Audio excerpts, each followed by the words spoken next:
So if you've been scrolling through social media, you know that there are churches that have decided to do a fast for the first few weeks of the year. And unfortunately, most believers are going to miss out on the true power of fasting because of the misconceptions that they believe. And here are 6 of the main ones that I hear all the time. Number 1 is fasting is supposed to be private. Now, this may not mess up the power of fasting, but it'll keep you from doing it if you think that it's wrong to announce that you're fasting. See, Jesus said, don't fast and let people know you're fasting, not because it's wrong to tell people you're fasting, but because the Pharisees of that time were going around announcing how holy they were because they looked decrepit. I mean, if you really think about it, how would fasting be a bad thing if you saw Jehoshaphat call a fast? Jesus fasted. Even Paul and Barnabas fasted with the prophets. So there's a difference between somebody saying to me, hey, how come you're not eating right now? And I say, my church is doing a fast this week. Versus you saying something like, yes, guys, I'm on day 14 of this fast.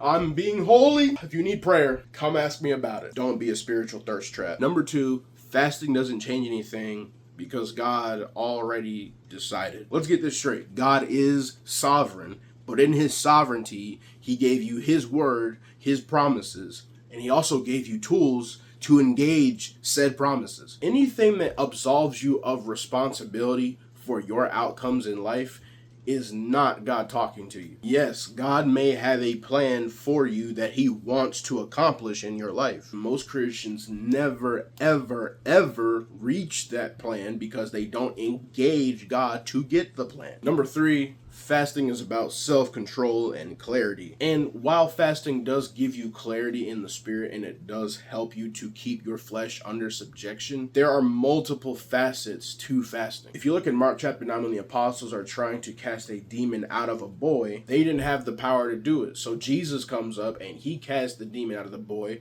and they ask him a simple question. Master, why could we not cast out the devil? Because you're not me, kid. Get good. Nah, I'm just playing. This is how it really went. Master, why could we not cast out the devil? This kind does not come out but by prayer and fasting. And that phrase, this kind, is not talking about faith. It's not talking about the father's unbelief. He's literally talking about a demon. Here's one that really irritates me. We don't need to fast because we've been given all authority in the name of Jesus. Yeah, but you just missed the conversation we just had. The apostles had been given authority by this point and still couldn't cast out the devil. So then people will say stuff like, well, maybe it wasn't God's will, or it wasn't God's timing, or some bogus excuse like that.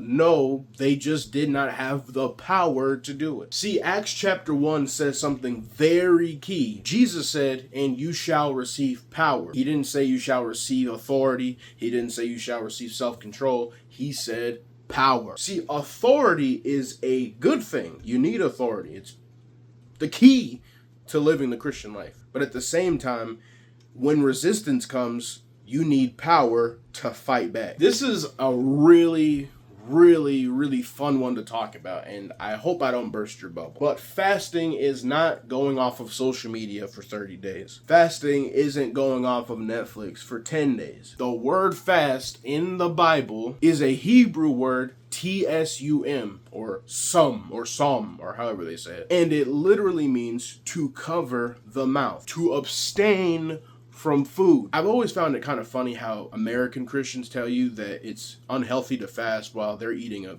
burger from Wendy's. Scientists have actually found that it's healthy for you. But I'm going to challenge you to do a fast this week. Whether you do 6 a.m. to 6 p.m., whether you do a full day, whether you do 3 days, 6 a.m. to 6 p.m. Maybe you decide to do 3 full days. Some churches are doing 7 days, some churches are doing 10 days, 21 days, even 40 days.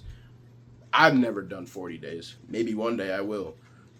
And when I do, I'll let y'all know. But hey, if you don't know Jesus Christ, click the video I put right here. I'll see you guys in the next one. Adios.